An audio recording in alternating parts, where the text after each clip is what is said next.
Bismillahirrahmanirrahim. Assalamualaikum warahmatullahi wabarakatuh. Alhamdulillah wassalatu wassalamu ala Rasulillah wa alihi wa sahbihi wa man walah. Wala haula wala quwwata illa billah. Allahumma 'allimna ma yanfa'una wanfa'na bima 'allamtana wa zidna ilma. Allahumma faqihna fid din wa 'allimna at-ta'wil. اللهم إنا نسألك علما نافعا ورزقا طيبا وعملا متقبلا وبعد.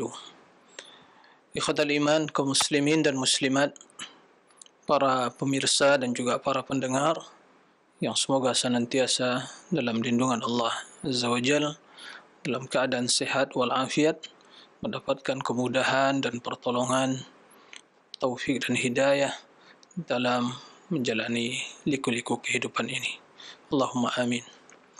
Alhamdulillah, kita bersyukur seraya memuji dan memuja Allah Subhanahu wa taala yang melimpahkan kepada kita nikmat yang tidak terhitung banyaknya, karunia yang tidak ternilai harganya, terutama nikmat iman, nikmat Islam, nikmat sunnah,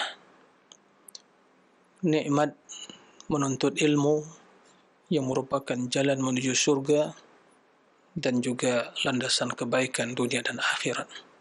Salawat dan salam untuk Nabi yang mulia dan Muhammad sallallahu alaihi wasallam. Allahumma salli ala Muhammadin wa ala ali Muhammad. Para pemirsa, ikhwatal iman, kaum muslimin dan muslimat rahimakumullah. Sebagaimana tadi yang disampaikan, alhamdulillah kita sekarang berada di bulan Sya'ban.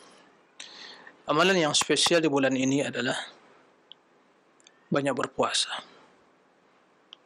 Dan secara umum amal ibadah dan ketaatan yang disyariatkan oleh Allah dan Rasulnya. Karena bila seorang terbiasa melakukan sebuah kebaikan, ketaatan dan ibadah, maka amalan tersebut akan ringan untuk dilakukan sehingga menjadi bagian kebiasaan baik yang selalu menyertai dirinya.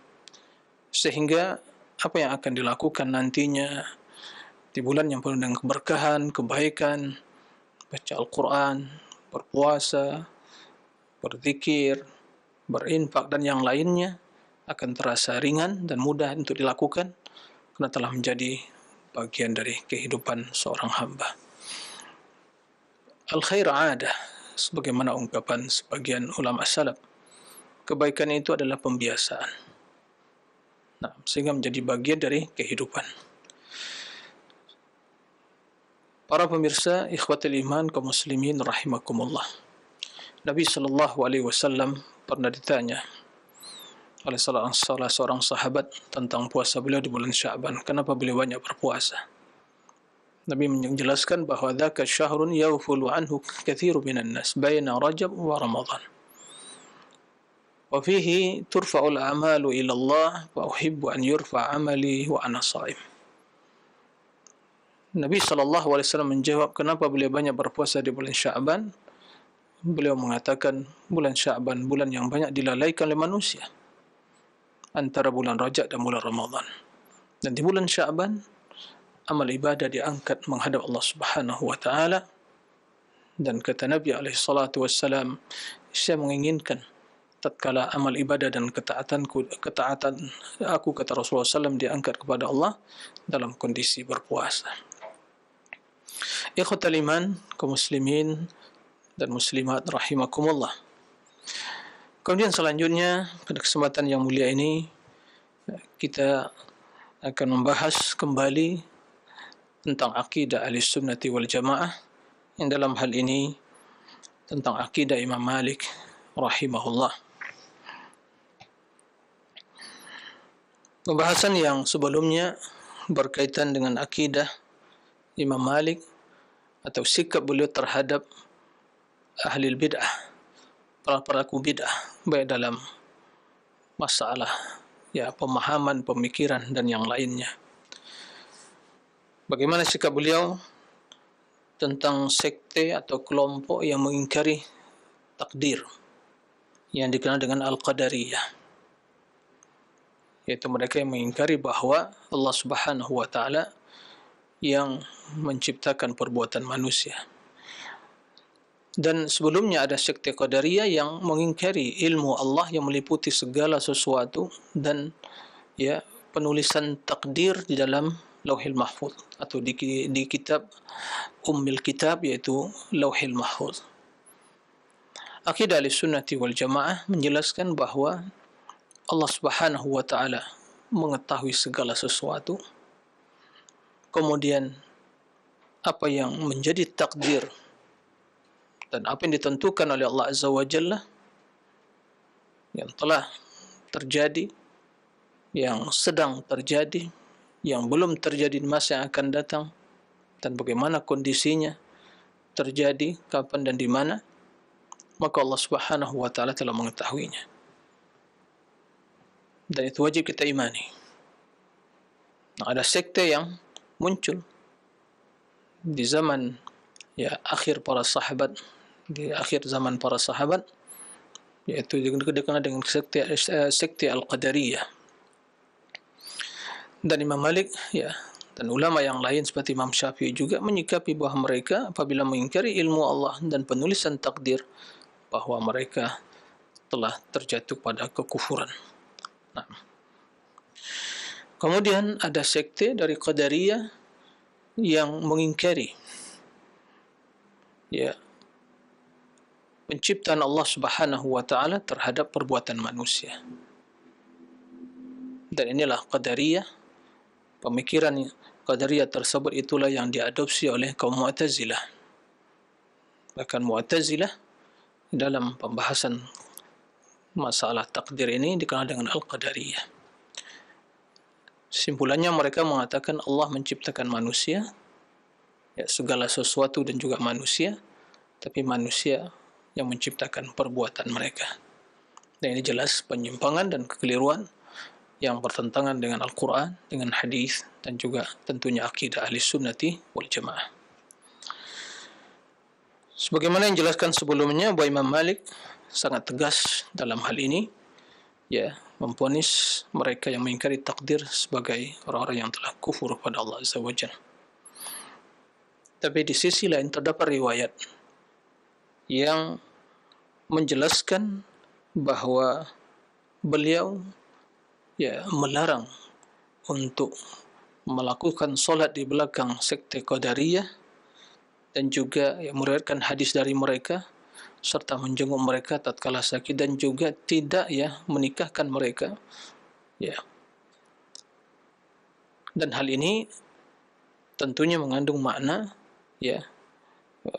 pemboikotan, dan juga memboikot mereka, memperingatkan mereka, bentuk tahdzir, yaitu memberikan peringatan kepada mereka, kepada kaum muslimin.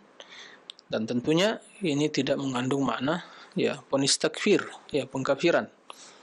Nah, tapi beliau memperingatkan kaum muslimin agar tidak solat di belakang mereka sebagai bentuk sikap pemboikotan yang dikenal dengan al-hajru dalam istilah akidah, dan begitu juga bentuk pentahdiran, peringatan, memberikan peringatan agar kaum muslimin waspada dari kesesatan dan kebatilan mereka. Dalam hal ini diriwayatkan dari Imam Malik rahimahullah, qala Ibnu Wahb, sami'tu Malik bin Anas yaqul la yusalla khalfa al-qadariyah wa la yuhmalu anhumul hadithu. Ibnu Wahab mengatakan, saya mendengar Imam Malik mengucapkan tidak boleh melakukan salat di belakang Qadariyah, sekte Qadariyah, wala yuhmal anhumul hadis, dan tidak boleh meriwayatkan hadis dari mereka, karena mereka telah berbuat bid'ah dan menyelisih akidah Ahlussunnah. Apa yang dijelaskan oleh Imam Malik persis dengan pernyataan imam-imam Ahlussunnah yang lainnya. Dalam hal ini sudah merupakan satu prinsip dari prinsip akidah Ahlussunnah di dalam mereka menerapkan agama ini dalam rangka berloyalitas kepada orang-orang yang taat kepada Allah dan membenci orang-orang yang bermaksiat kepada Allah atau menyelisih perintah Allah dan Rasulnya. Maka juga memberikan peringatan kepada kaum muslimin agar tidak tertipu ya dengan pernyataan atau akidah pemahaman ahli bid'ah wal ahwa, ya, orang yang menyelisih sunnah Nabi alaihi salatu wassalam. Maka ulama salaf, termasuk dalam hal ini Imam Malik rahimahullah, sungguh sangat tegas memberikan peringatan, memberikan baikot ya terhadap mereka. La yusalla khalfal qadariyah, tidak boleh melakukan solat di belakang qadariyah, ya. Wala yuhmal anhum al-hadis, dan tidak diriwayatkan hadis dari mereka. Kenapa tidak boleh solat di belakang mereka? Apakah kerana solat ya mereka tidak sah? Perlu diketahui, jika bid'ah suatu sekte atau seseorang sampai kepada batas kekufuran, maka jelas larangan solat di belakang ya pelaku bid'ah tersebut itu adalah kerana kekufurannya, kerana tidak sah solatnya dan tidak sah bermakmum di belakangnya. Tapi bila pelaku bid'ah tidak sampai kepada kekufuran, artinya dia masih muslim, tapi dia berbuat bid'ah yang menyelisihi sunnah Nabi alaihi salatu wassalam, maka dalam hal ini sikap para ulama salaf memperingatkan kaum muslimin agar tidak tertipu dengan bid'ah dan kesesatannya, maka dilarang untuk solat di belakangnya. Karena tatkala solat di belakangnya, maka ini juga mengandung makna merekomendasikan hal itu. Berarti orang tersebut tidak ada masalah. Nah, maka akan tertipu kaum muslimin dengan kesesatan dan penyimpangannya. Kemudian jelas hadis ya ahli bid'ah, kerana mereka adalah kedustaan adalah bagian dari ya prinsip mereka. Mereka ya biasa berdusta. Maka tentunya terlebih lagi bila hadis yang mereka riwayatkan itu ya hadis-hadis yang tentu ya untuk melegitimasi ya bid'ah-bid'ah mereka buat-buat. Nah, oleh kerana itu ini adalah sikap tegasnya ulama salaf untuk menjaga keutuhan agama ini, kemurnian akidah, agar tidak tertipu dengan ya kesesatan dan penyimpangan mereka. Wa qala Ashhab su'ila Malikun 'anil qadariyah faqala qaumu su'in fala tujalisuhum qila wala yusalla khalfahum qala na'am. Ashhab meriwayatkan bahawa Imam Malik ditanya tentang sekte Qadariyah. Maka Imam Malik mengatakan kaum musuh, mereka adalah kaum ya kelompok yang sangat jelek. Nah, ini bentuk ya peringatan keras Imam Malik ya tentang sekte Qadariyah. Kerana mereka adalah telah menyelisihi sunnah. Nah, mereka telah berbuat bid'ah. Maka buat bid'ah adalah orang yang menyelisih sunnah Rasul. Rasul mengatakan ikuti sunnahku, dia berbuat bid'ah. Adakah orang yang jelek dari mereka? Nah, kaum musuhin, kaum kelompok sekte yang yang jelek. Kalau tu jalis, jangan duduk di majlis mereka, jangan hadir majlis mereka. Ya. Kerana tidak ya ada jaminan keselamatan dari syubhat-syubhat yang akan mereka sebarkan, yang akan mereka ya ucapkan atau mereka sampaikan. Qila wala yusalla khalfahum, beliau ditanya lagi, apakah tidak boleh solat di belakang mereka? Ya, na'am, jangan solat belakang mereka. Nah, kembali kita sampaikan larangan dari bermajlis, duduk di majlis mereka, menghadiri majlis mereka, dan solat di belakang ahlul bid'ah. Ini semua ya dalam bentuk ya sebagai bentuk pentahdiran, yaitu memberikan peringatan kepada kaum muslimin, dan juga dalam bentuk baikot yang syar'i ya, al-hajar al-masyru', yaitu pembaikotan yang disyariatkan ya, agar terjadi atau ya terselamatkan akidah pemahaman kaum muslimin. Karena kalau mereka bermudah-mudah dalam hal ini, ada di sana majlis disampaikan bid'ah, penyimpangan, kesesatan pun dan dihadiri, maka siapa yang menjamin seseorang akan selamat dari syubhat dan kesesatan itu? Nah, dan biasanya pelaku bid'ah sangat licik dalam menyebarkan syubhat-syubhat mereka. Terkadang menggunakan dalil, terkadang juga menggunakan ayat hadis, tapi di situ mereka menyisipkan dan memasukkan racun-racun syubhat tadi. Ini sangat berbahaya. Oleh kerana itu, secara khusus bagi kaum muslimin yang awam, bahkan penuntut ilmu juga, yang tentunya sangat berbahaya bagi pemikiran, pemahaman dan akidah seseorang. Qala Mus'ab bin Abdullah, sami'tu Malik bin Anas yaqul, la yusalla khalfa al-qadariyah. Mus'ab bin Abdullah mengatakan, saya mendengar Malik bin Anas mengatakan tidak boleh solat di belakang Qadariyah. Ini sama alasannya, karena mereka pelaku bid'ah dan mereka tentu orang-orang yang harus dibaikot agar mereka kembali. Tujuannya apa? Agar mereka sadar. Mereka sadar. Kenapa orang meninggalkan saya? Kenapa tidak mau bernajis dengan saya? Kenapa tidak menghadiri kajian saya? Kenapa? Karena dia menyebarkan bid'ah, menyebarkan kesesatan, penyimpangan. Maka salah satu cara agar kaum muslimin, agar dia itu sadar, dibaikot, ditinggalkan majelisnya, tidak solat di belakangnya. Naam.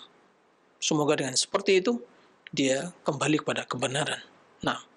Karena selalu diasingkan. Naam, ditinggalkan, dikucilkan. Kenapa? Karena bid'ahnya. Ini adalah salah satu bentuk dari preventif, preventif dalam mempertahankan akidah dan juga dari tersebarnya pemikiran yang menyesatkan. Agar kaum muslimin pencegahan dari awal, dari dini. Karena kalau telah terjerumus, terkontaminasi dengan syubhat-syubhat dan kesesatan tadi, itu akan merusak akidah, merusak pemikiran, dan tentu akan menyebabkan penyimpangan. Betapa banyak orang yang mungkin minim dalam keilmuan, kemudian berusaha memberanikan diri membaca pernyataan-pernyataan ahlul bid'ah, membaca pemikiran-pemikiran mereka, dia yang terkontaminasi, rusak pikirannya sehingga menyimpang dari kebenaran. Banyak. Bahkan orang-orang yang mungkin dia cerdas, kita saksikan di zaman dahulu, zaman sebelum kita dan di saat ini. Mereka yang mengaku bisa membaca, bisa memahami, membaca apa saja, membaca kitab apa saja, dia baca. Enggak sadar, ternyata yang dibaca kita-kita yang penuh dengan syubhat, tergelincir, terkontaminasi, dia sesat dan menyimpang dari akidah Ahlussunnah wal Jamaah. Ini yang sangat dikhawatirkan. Apalagi kita yang awam, apalagi kita yang mungkin sangat minim ilmunya. Maka hati-hati, selektiflah. Mencari teman, tempat duduk, tempat kajian, dan juga mendengar kajian rekaman-rekaman, baik juga dengan berbagai media yang ada di zaman sekarang ini. Hati-hati. Dan ini juga menuntut kita untuk semua bersungguh-sungguh mengenal akidah yang benar. Mengenal akidah yang benar, akidah Ahlussunnah, agar kita memiliki pegangan, bekal yang kuat untuk bisa membedakan mana yang hak, mana yang batil, mana akidah yang menyimpang, mana akidah yang benar, mana akidah yang menyimpang. Nah, ini adalah salah satu bentuk dari ketaatan kita kepada Allah dan Rasulnya. Nah, Imam Malik rahimahullah,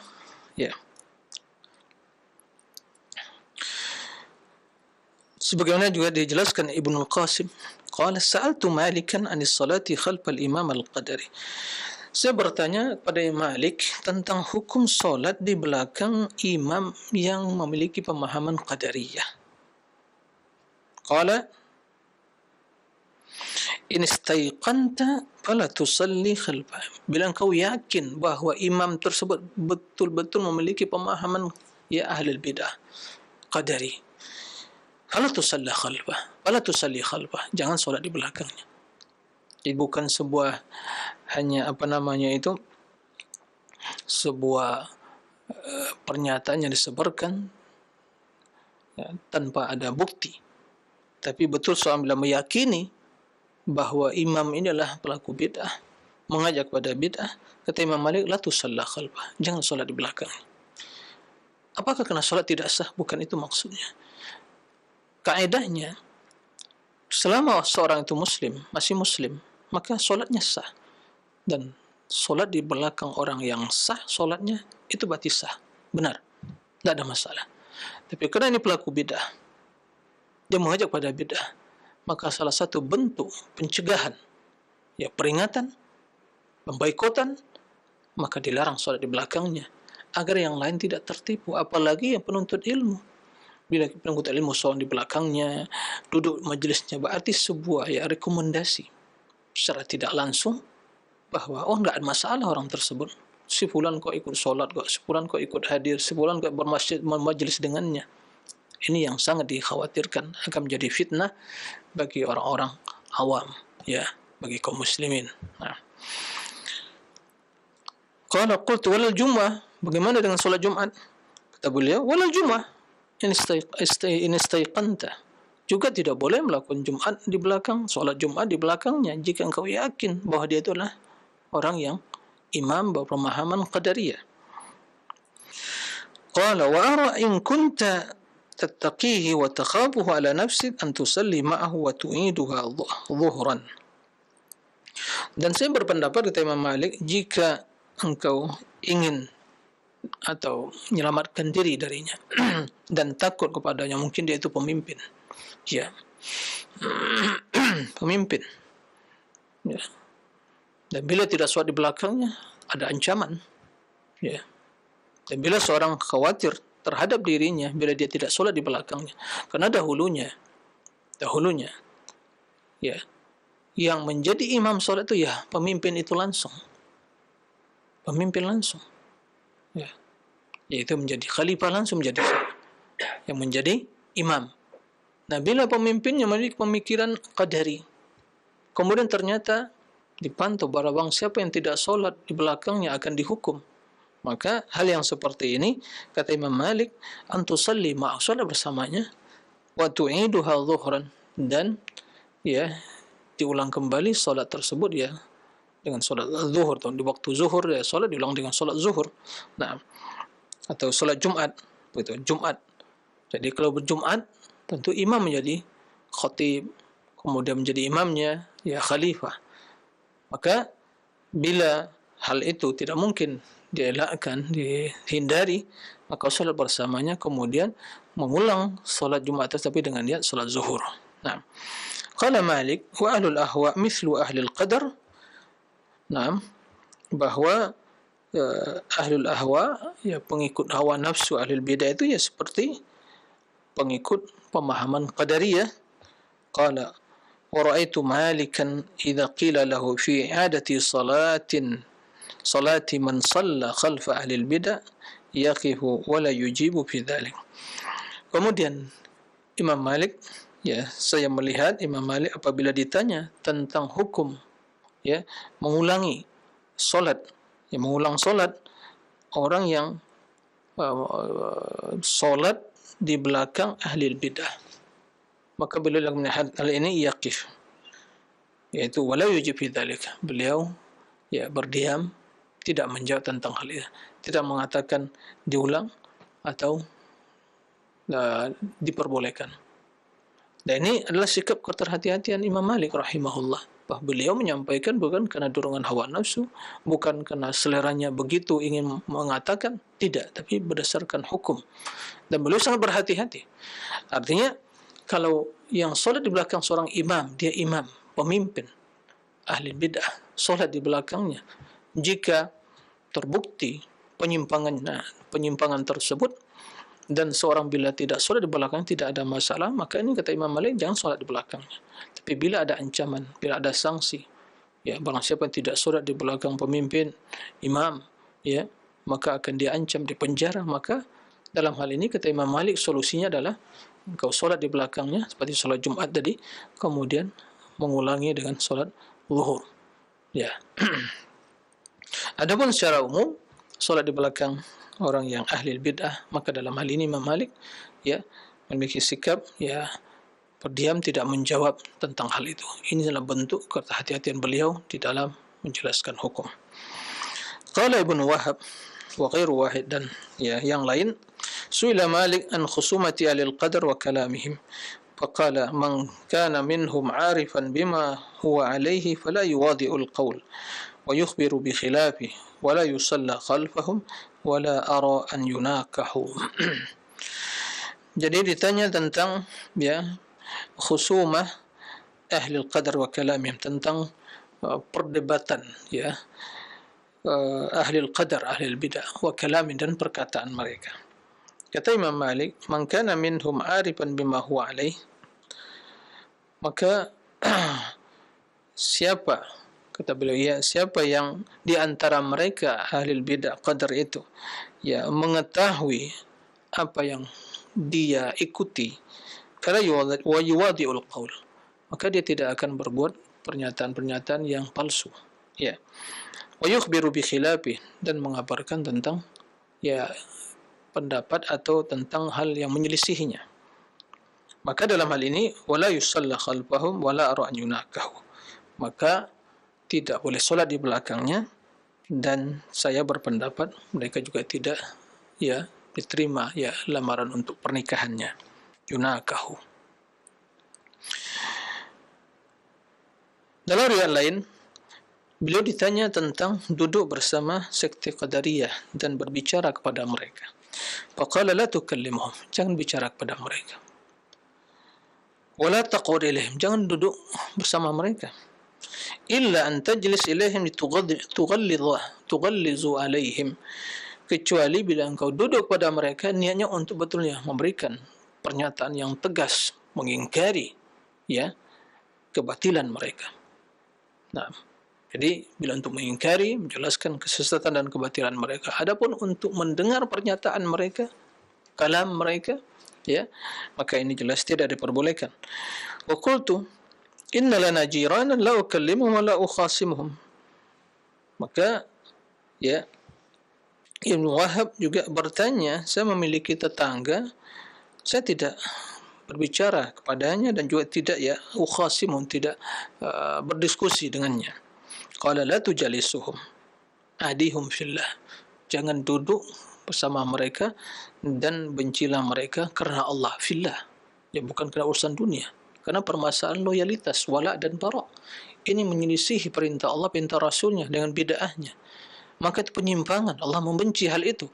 Maka sebagai konsekuensi dari keimanan kita adalah membenci sesuatu yang dibenci oleh Allah Azza wa Jalla, memusuhi sesuatu yang dimusuhi, atau sesuatu yang yang memusuhi Allah dan apa yang dibenci oleh Allah Azza wa Jalla. Kemudian Imam Malik mengutip firman Allah Azza wa Jalla, la tajidu qauman yu'minuna billah wal yawmil akhir yuwadduna man haddallahu rasul. Engkau tidak mendapatkan Muhammad orang-orang yang beriman kepada Allah dan Rasulnya, iman kepada Allah dan yaumil akhir, mencintai orang-orang yang memusuhi Allah dan Rasulnya. Dan pelaku bid'ah, mereka memusuhi Allah dan Rasulnya, disadari atau tidak, karena mereka telah menyelisih syariat, menyelisih sunnah Nabi SAW, maka telah menentang Allah dan Rasulnya. Maka konsekuensi dari iman kepada Allah dan Rasulnya adalah membenci mereka karena Allah, karena kesesatan dan kebatilannya. Sebagaimana mencintai orang-orang yang mengikuti perintah Allah dan Rasulnya, orang yang beriman, beramal soleh, kita mencintainya. Itu bagian dari konsekuensi dari keimanan kita. Naam. Fala tuwadduhum, maka jangan cintai mereka. Kalau wasuila an iyadati ahli al-qadar, dan ditanya tentang berkunjung, mengunjungi ahli al-qadar, mereka yang sakit, mengunjungi mereka. Qala la ta'uduhum, jangan kunjungi mereka.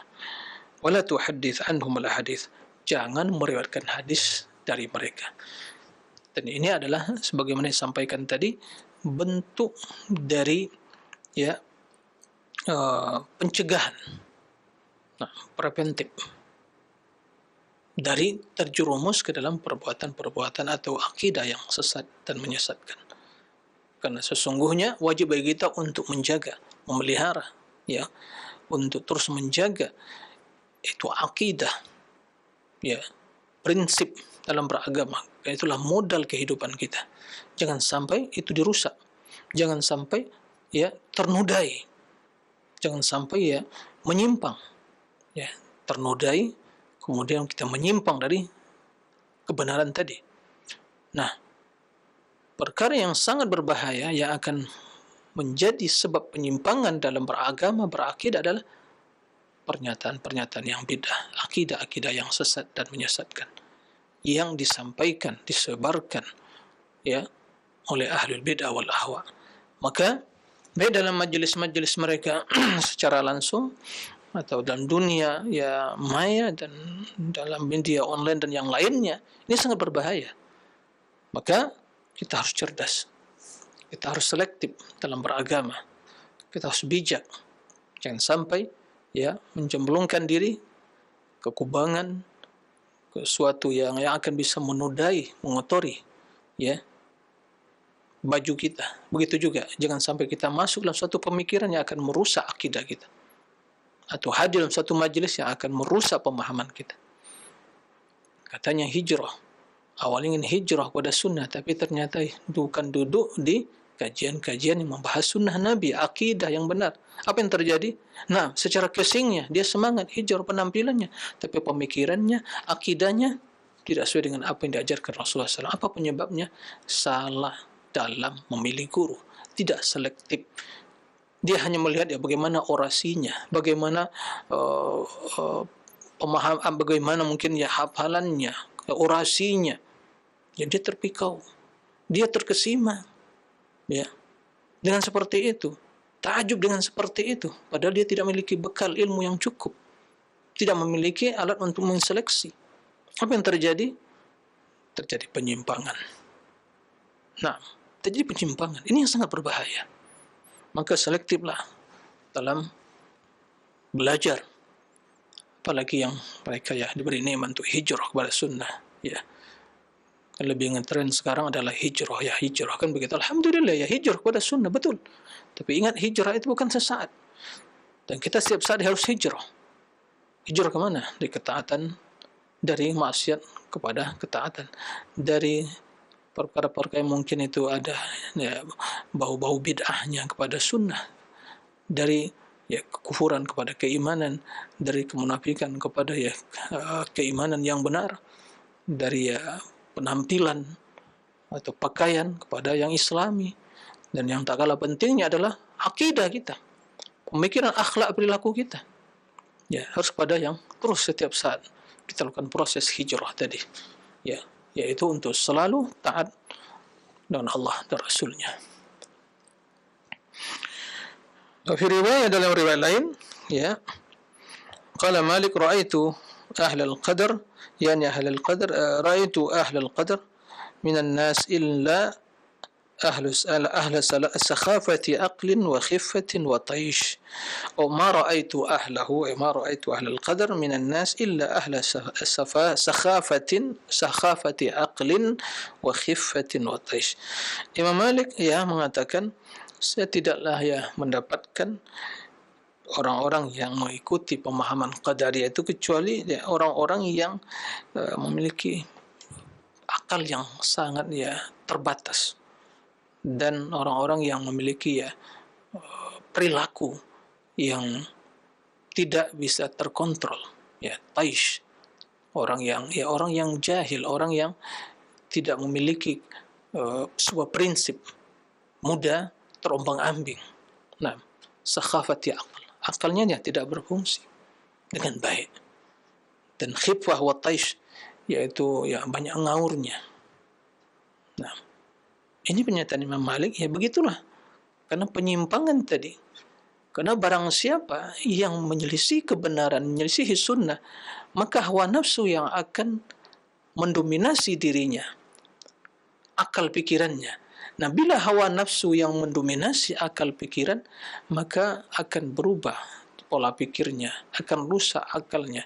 Dia akan berbicara suatu yang menyelisihi, terkadang menyelisihi akal, tapi dia tidak sadar.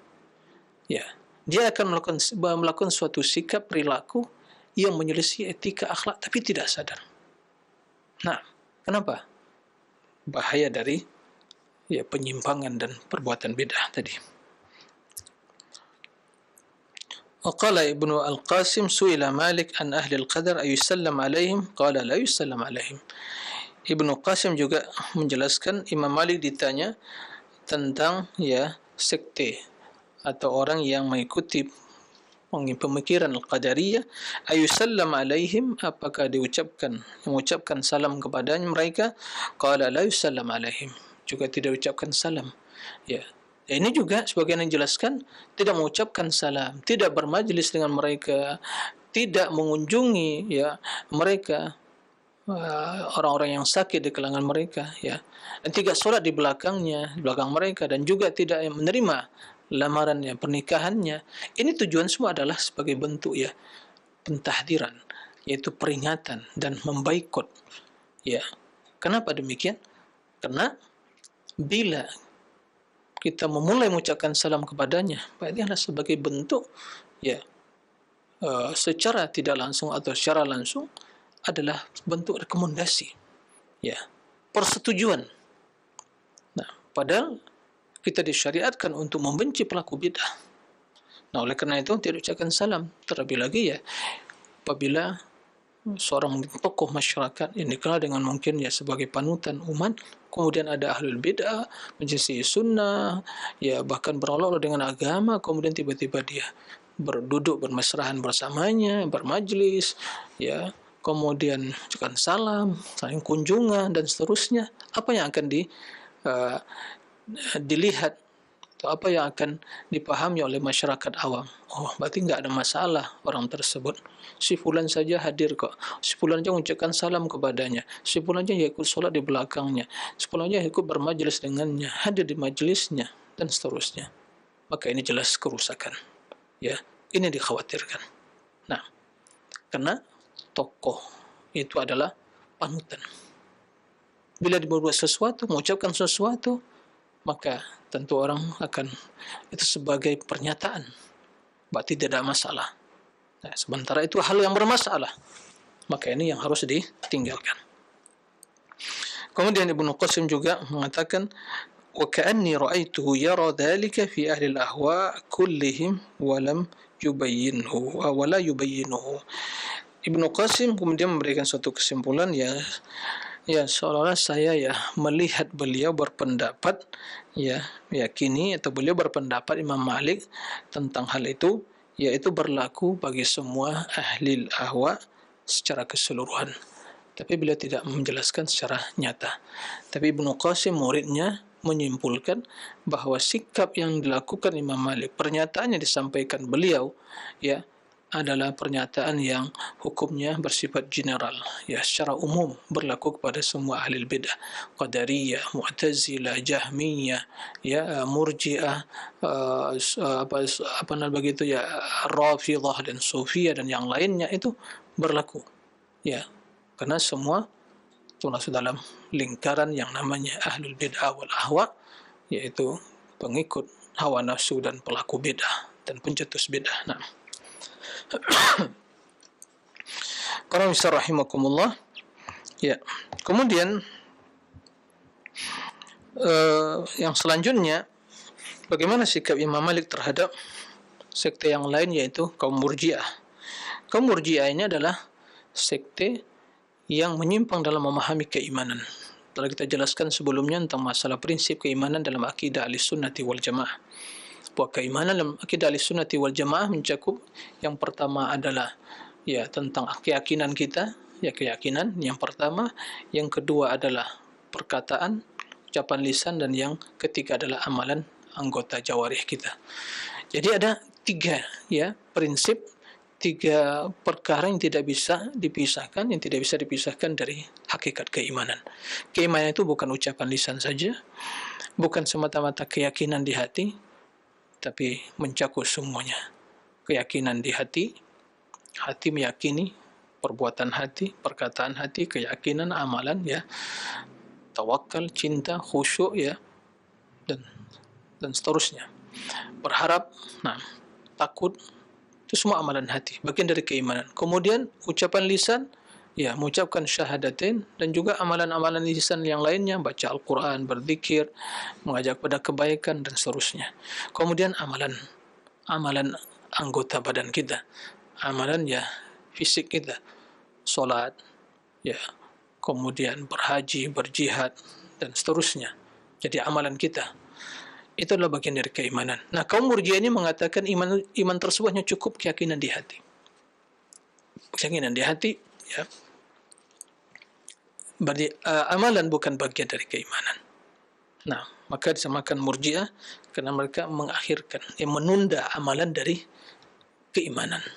Nah, ini jelas pemahaman, ya, yang batil, menyisi Al-Quran, menyisi Sunnah, menyisi ijma' konsensus ahli Sunnah, akidah ahli Sunnati wal Jamaah. Nah, Imam Malik juga yang menyikapi mereka dengan sikap yang tegas. Ya, kata Imam Malik, ya, Ibnu Wahab menjelaskan, sami'tu Malikan yaqul innal murji'ah akhta'u. Saya mendengar Malik mengatakan bahawa sekte Murji'ah itu telah keliru dalam memahami permasalahan iman. Wa qalu qawlan aziman, telah mengatakan pernyataan kesesatan yang besar, ya. Qalu inna man ahraqa al-Ka'bah aw sana'a kulla syai'in fa huwa muslim. Barang siapa yang membakar Ka'bah, menghancurkan Ka'bah, atau membuat segala sesuatu itu penyimpangan, maka dia masih muslim. Kenapa dia mengatakan seperti itu? Karena prinsip ajaran Murji'ah itu adalah, ya, dosa tidak, penyimpangan, kesesatan tidak mempengaruhi iman. Sementara juga ketaatan tidak juga mempengaruhi keimanan tadi. Karena cukup keyakinan. Jadi tidak diragukan bahwa menghancurkan Ka'bah dosa. Ya. Dan juga melakukan segala sesuatu yang menyimpang, ada perbuatan dosa, akan mempengaruhi iman. Bahkan akan bisa, ya, menjadikan seorang atau terjerumus ke dalam kekufuran. Tapi menurut kaum Murji'ah, ya, tetap dia muslim. Melakukan berbagai penyimpangan, kekufuran, dosa besar, tetap muslim. Selama dia mengucapkan atau meyakini, ya, sudah cukup. Faqila li Malik, maka ditanyakan pada Malik, ma tara bih, bagaimana pendapatmu tentang mereka? Qala Allah Subhanahu wa taala berfirman, fa in tabu wa aqamus shalah wa atuz zakah fa ikhwanukum fid din. Jika mereka bertaubat dari pernyataan itu dan mendirikan salat dan mengeluarkan zakat, maka mereka adalah ikhwan, saudara kalian dalam agama. Artinya pernyataan Murji'ah bahwa, ya, mereka telah mengatakan pernyataan kesesatan yang besar, ya. Maka Imam Malik di sini menyikapi ini adalah penyimpangan yang besar. Maka dalam mereka bertaubat. Artinya kalau mereka bertaubat dan meninggalkan yang demikian itu, dan mereka mendirikan solat, menunaikan zakat, fa ikhwanukum fid din. Ayat ini turun tentunya tentang orang-orang yang mengingkari zakat, ya, orang-orang yang juga meninggalkan solat. Ini hukum jika mereka bertaubat kemudian mendirikan solat dan menunaikan zakat, mereka saudara kalian dalam agama. Sebaliknya mereka tidak bertaubat dan tidak mendirikan solat dan tidak menunaikan zakat, maka bukan saudara kita dalam agama. Nah, وقال معن بن عيسى انصرف مالك بن أنس يوما من المسجد وهو متكئ على يديه. نعم. فلحقه رجل يقال له أبو الجويرية كان يتهم بالإرجاء فقال يا أبا عبد الله اسمع مني شيئا أكلمك به وأحاجك وأخبرك برأيي. فقال له احذر أن أشهد عليك. قال والله ما أريد إلا الحق واسمع فإن كان صوابا فقل به أو فتكلم. قال فإن غلبتني قال اتبعني. قال فإن غلبتك قال اتبعك. قال فإن جاء رجل فكلمنا فغلبنا قال اتبعنا. قال له مالك يا عبد الله بعث الله محمدا بدين واحد وأراك تنتقل من دين إلى دين. قال عمر بن عبد العزيز من جعل دينه غرضا للخصومات أكثر التنقل. Yang artinya, suatu ketika Imam Malik pergi ke masjid, insarafa minal masjid, atau keluar dari masjid. Nah, insarafa Malik minal masjid, suatu ketika keluar, ya, insaraf dari masjid, keluar, ya, dari masjid. Wa huwa muttaki ala yadayhi, sementara dia, ya, duduk muttaki ala yadayhi, yaitu ala yadai, di atas apa namanya itu, berlutut atau duduk muttaki, berpegangan pada kedua tangannya. Nah, falahiqahu rajulun yuqalu lahu, kemudian ada seorang yang menyusul di belakangnya dan mengatakan, dan namanya Abu Juwairiyah, kana yuttaham bil irja, dia itu ya dituduh memiliki pemikiran, ya, pemikiran irja, kaum irja. Faqala ya Abu Abdullah, wahai Abu Abdullah, ini kunya Imam Malik, isma' minni sya'nukallimuka bih, ya, tolong dengarkan apa yang akan saya sampaikan. Saya ingin menyampaikan sesuatu kepadamu. Wa uhajjuka, dan juga berdialog denganmu. Wa ukhbiruka bi ra'yi, dan saya akan menjelaskan kepadamu tentang pendapatku. Qala lahu ihdan an ushida alaik. Kata Imam Malik kepada Abu Juwairiyah tadi, ya, ihdar, waspadalah. Ya, jangan sampai saya memberikan persaksian terhadapmu. Ya. Qala wallahi ma uridu illa haqq wasma. Wa Imam Malik, saya ingin, itu adalah saya inginkan kecuali kebenaran, maka tolonglah dengarkan. Tolonglah dengarkan. Ya, saya ingin hanya kebenaran.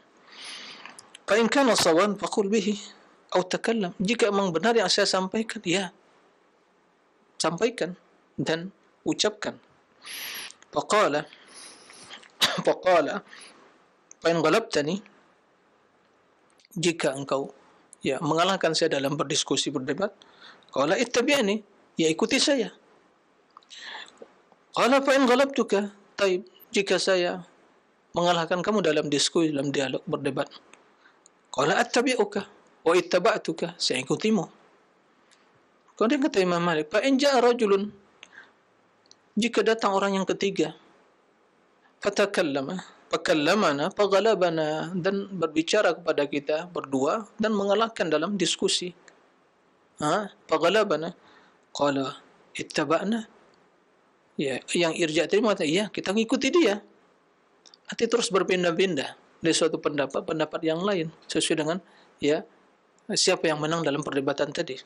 Apa kata Imam Malik? Qala lahu Malik, ya Abdullah, wahai Abdullah, ya, ba'athallahu Muhammadan bin Nabi, Allah telah mengutus Nabi Muhammad dengan membawa agama, satu agama.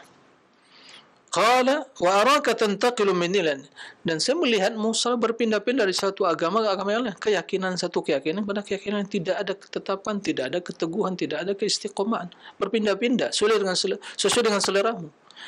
Bila kamu diskusi, kamu kalah, ikuti yang menang. Selanjutnya bila ada yang lain lagi menang, ikuti dia yang lain. Tidak ada keistiqomahan, tidak ada ketetapan, tidak ada keteguhan dalam memegang prinsip beragama. Kata Imam Malik, inilah kesesatan. Umar bin Abdul Aziz mengatakan, man ja'ala dinahu gharadan lil khusumat akthar at-tanaqqul. Barang siapa yang menjadikan agamanya sebagai bahan untuk perdebatan. Nah, ada orang sekarang, kalau dia pandai berdebat, kalah benang dalam perdebatan, mati mantap agamanya. Padahal yang diperdebatkan suatu kebatilan misalnya, atau dia mampu menegakkan kebatilan dengan syubhat, dengan kelicikan dia. Nah, keahlian dia dalam berdiskusi. Ada orang yang memiliki kebenaran, tapi tidak mampu untuk menyampaikan hujah. Dia benar. Nah, itu tergantung siapa yang pandai berbicara, siapa yang pandai memutarbalikkan perkataan, ya, seperti itu. Maka orang yang seperti itu, dia aktsar tanaqul, akan banyak berpindah-pindah dari suatu pemahaman ke yang lain, suatu keyakinan pada keyakinan lain, suatu agama, aliran dan seterusnya. Kenapa? Dia tidak memiliki prinsip, tidak memiliki ketetapan, tidak memiliki, ya, yang namanya, ya, as-sabat alal haq, keteguhan dalam kebenaran. Dan kita dituntut agar memiliki keistiqomahan. Kebenaran dah jelas, kebatilan jelas, maka peganglah kebenaran itu, jangan ragu. Nah, fala takuna minal mumtarin, jangan menjadi orang yang ragu. Nah, terakhir Imam Malik, ya, dalam riwayat Ma'an bin Isa qala inna rajulan bil Madinah yuqalu lahu Abu Juwairiyah yara bil irja' faqala Malik la tunakihu. Ada seorang di kota Madinah, dan Imam Malik adalah berdomisili kota Madinah, namanya Abu Juwairiyah yang tadi disampaikan. dia berpendapat irja, bahwa iman itu hanya keyakinan di hati. Ini jelas pernyataan ahlul bid'ah. Kata Imam Malik, la tunakihu, jangan diterima lamaran pernikahannya. Jika ada, ya jangan dinikahkan dia. Ini sebuah bentuk ya pemboikotan terhadap ya Abu Juwairiyah tadi, kerana dia adalah orang yang memiliki pemikiran kaum irja, itu ahlul bid'ah. Nah, ikhwatal iman, para pemirsa rahimakumullah, dari apa yang disampaikan tadi menjelaskan kepada kita ketegasan para imam ahli sunnah dalam memegang prinsip dan juga dalam menyikapi penyimpangan terutama bid'ah yang merusak akidah, yang bertentangan dengan akidah ahli sunnah. Dan inilah bentuk dari ya ketegasan tersebut, bukan kebrutalan mereka, ya bukan sikap radikal mereka, tapi itulah ilmu, hikmah, dan itulah kebenaran yang wajib dijunjung, ya kebenaran yang wajib diterima. Kenapa? Karena dalam beragama ini harus memiliki prinsip, dan kita harus memiliki sikap yang tegas terhadap penyimpangan, tapi dengan bijak dalam mengingkarinya. Dan seluruh perbuatan bid'ah, pernyataan bid'ah, ya akidah yang bid'ah adalah hal yang menyelisih akidah ahli sunnah, menyelisih sunnah, itu harus diingkari. Ya, bahkan bagi para pelakunya dilakukan ya pencegahan bagi kaum muslimin agar tidak terjerumus ke dalam kesesatan dan penyimpangan tersebut, karena sesungguhnya menjaga modal kehidupan kita, keimanan, akidah yang benar adalah lebih utama dari seluruh apa yang kita inginkan. Nah, demikian, mudah-mudahan bermanfaat. Wassallallahu wasallam Muhammad wa alihi wa sahbihi wasallam. Walhamdulillahirabbil alamin. Wassalamualaikum warahmatullahi wabarakatuh.